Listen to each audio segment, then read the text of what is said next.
gün çatabilmez. Seni seve seve kocalıram ben. Eşq ile ucalan zirveden inmez. Senin eşqin ile ucalıram ben.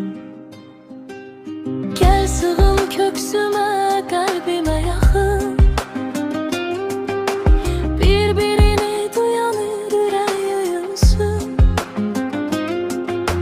Ben seni hissedim, kalbim tek yakın. Bir könülde iki yürek döyünsün. Koy ellerin ellerimi yandırsın. Dodağımın izi kalsın telinde. Od nefesin üst gözümü yandırsın. Qurşaq edin qollarımı belinde. Seyre düşek bu sevdadan ebedi. Rüyalardan hiç ayıran olmasın. Uzak düşek gözden uzak elbeti. Biz görüşek izi gören olmasın.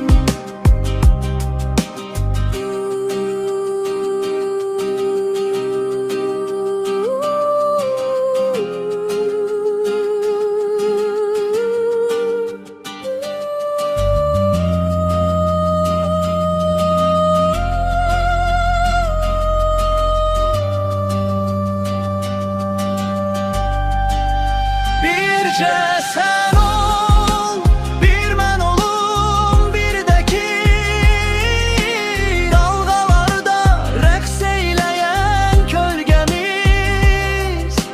Dodaq sussun, göz danışsın.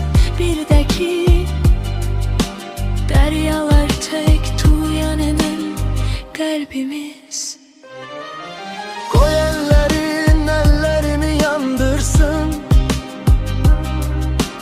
Dodağımın izi kalsın telinde.